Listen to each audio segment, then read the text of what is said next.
한때 쪼개기 상장을 단행해 IPO 연타석 홈런을 쳤던 카카오가 계열사 구조 조정으로 뒤숭숭합니다. 판교의 게임사들도 사업 부진과 인력 감축으로 어려움을 겪는 곳들이 많다고 하는데요. 관련해 서정근 기자와 이야기 나눠보겠습니다. 안녕하세요. 안녕하세요. 예, 카카오가 구조 조정에 돌입했다는 소식 앞선 기사로 전해주셨는데요. 상황 어떻습니까? 예, 아직까지 본사 차원의 인력 감축은 없었고요. 자회사 카카오 엔터테인먼트가 첫 주자가 돼서 3월 중 희망 퇴직자 모집에 나섰습니다. 이어서 카카오 엔터프라이즈가 직원 1,300명 중 200명가량을 다른 카카오 계열사로 전환 배치를 마쳤고요. 이어서 희망 퇴직자를 모집하고 있습니다. 손자회사 엑셀게임즈도 최근 아케이지 개발팀을 대상으로 희망 퇴직자 모집에 나섰습니다. 희망 퇴직은 그냥 일반적으로 퇴직하는 이들 혹은 권고사직을 통해 회사를 나가는 이들보다 회사가 플러스 알파를 더 주겠다고 제안을 하고 이를 받아들일 사람 받아들인 거죠. 회사가 추후 권고사직이나 정리해고를 추가로 하지 않는 한 문제될 게 전혀 없는데요. 그런데 각 계열사들의 희망 퇴직 모집에 응하는 실수요가 회사의 기대치 혹은 전망치에 못 미치면 어떻게 될까? 나는 어떻게 될까? 권고사직이 따르지 않을까? 피고용자 입장에서 당연히 불안해질 수밖에 없죠. 일단 카카오는 계열사 희망 퇴직 이후 추가 권고사직은 없다. 남은 사람들을 다 끌고 나간다는 입장인데요. 노조 측은 그러나 희망 퇴직 이후 권고사직이 콤보로 뒤따를 게 확실하다고 예측하고 있고 최대주주 김범수 창업자의 사과까지 요구하고 있습니다. 네, 이렇게 구조조정 대상이 된 법인들이 인력 감축 외에는 해답이 없는 상황일까요? 예, 좀 보기에 따라 판단이 다를 수 있는데요. 일단 카카오 엔터테인먼트는 지난해 영업 손실이 130억 원, 당기 순손실은 좀 컸습니다. 6,297억 원이었는데요. 이 회사가 과거 사들였던 해외 계열사들이 좀 부실해져서 입은 손상 차손을 반영해서 장부상 적자가 일시적으로 크게 불어난 거고요. 올해도 SM 인수전에 뛰어들면서 6,700억 원 정도를 추가로 썼습니다. M&A로 입은 손실과 부담감이 크긴 한데요. 다만 사업 자체로 인한 실제 적자 폭은 크지 않고 해외 구급 펀드 통해서 1조 2천억 원 정도를 투자받은 것을 감안하면 현재 재정적 어려움은 없다라고 보는 게 맞습니다. 카카오 엔터프라이즈는 개별 법인으로 존속해서 수익성을 유지하려면 사실 구조조정이 좀 불가피한 상황 같습니다. 지난해 영업 손실이 1,000억 원이 넘었고 향후 클라우드 사업에 집중하기로 이제 전략을 정한 상황인데 구조조정 이전 기준 총 1,300명 인력 중 클라우드 사업에 할당됐던 인력은 불과 400명도 안 되는 상황이고요. 엑셀게임즈는 지난해 매출이 178억 원, 영업 손실이 313억 원이었습니다. 사실 한계 상황에 직면했던 회사긴 한데 올해 신작 아케이지 워가 흥행하면서 턴어라운드 기반을 일단 마련하긴 했습니다. 네, 아까 김범수 창업자의 전략 미스를 지적하는 목소리가 있다 이렇게 말씀을 해주셨는데 이런 것은 어떤 맥락일까요?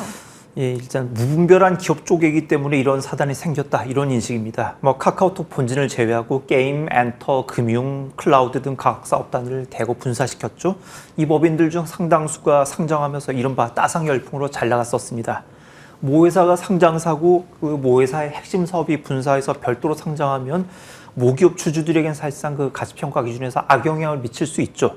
그런데 카카오는 분사한 곳들이 상장할 때 마침 유동성 장세가 물어닥쳤죠. 코로나로 인해서 언택트 효과가 봤죠. 그다음에 카카오톡 자체가 워낙 저명하다 보니까 이와 연계된 카카오의 분사한 신사업들도 잘 나갈 거라는 기대 심리가 작동해서 고평가를 받았습니다. 자회사들 기업 가치가 쭉쭉 올라가니 이제 카카오 본사 기업 가치도 급등하고 이때는 모두가 신나는 윈윈 구간이죠. 그런데 코로나 언택트 특수가 소멸되고 이제 경기 침체가 왔어요. 각 계열사들이 생각만큼 흑자 보는 곳들이 없어요. 이제는 이제 잘 될 때는 문제가 드러나지 않는데 안 될 때는 문제가 커 보이는 겁니다. 네, 그런데 이번에 구조조정 대상이 된 곳들은 그런 무분별한 쪼개기로 인한 후유증이었다. 이에 대한 이 서 기자의 입장은 어떤가요? 기업가 입장에서 이제 비대어진 중대형 집단을 통으로 끌고 가지 않고 사실 사업 단위로 분할하고 싶을 욕구는 아마 자연스럽게 들 것 같아요. 분할된 회사가 이제 알아서 돈을 벌어서 자생력을 갖추면 제일 좋고 그렇지 않으면 아예 비전 안 보이네. 추가로 자금 지원을 안 해주면 이제 연간 단위로 그 회사는 적자가 누적되겠죠. 그러면 희망퇴직, 권고사직 이런 거 눈치 보지 않고 폐업도 가능합니다. 근데 네이버나 카카오가 당장 흑자 내지 못할 사업 혹은 개발 단위를 분사시키고 이 회사들에게 누적 수천억 원대 규모의 자금 지원을 아끼지 않는 곳들이 꽤 많이 있어요. 예. 적어도 네이버, 카카오 두 회사는 버리는 카드로 기업을 분할한 사례는 제가 알기로는 지금까지는 없었습니다.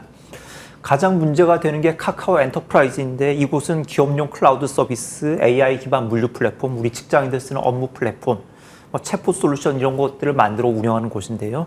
딱 들으면 아시겠지만 사업 품목상 이 회사가 독자적으로 흑자를 내기 매우 어려운 곳인데 분사시키고 적자가 났다고 사람들을 다른 계열사로 전환 배치하고 희망 퇴직도 받았지 왠지 권고사직도 단행할 것 같단 말이에요.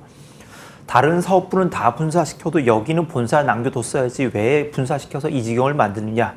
이 결정을 김범수 당신이 했지 않느냐. 사과해라. 이런 목소리가 나오는 건데요. 저도 이 회사의 분사는 좀 부적절한 결정이었다고 개인적으로 생각하고 있습니다.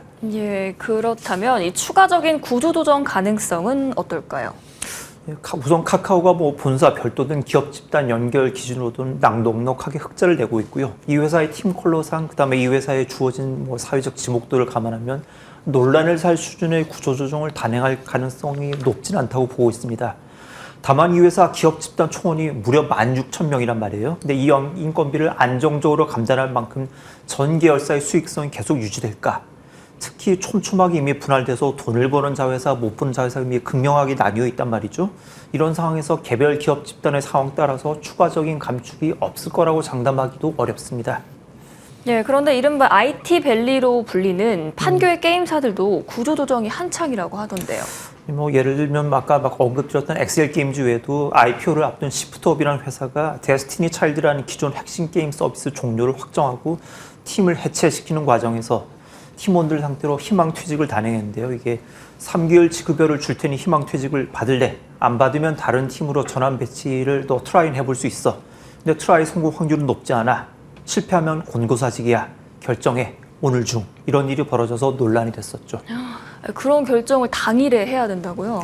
게임 회사의 경우 한 회사 내에서도 돈 잘 버는 게임 개발팀은 상여금 받고 잘 나가고 그렇지 못한 게임은 팀 단위로 공중분해되고 그런 경우가 원래 많았습니다.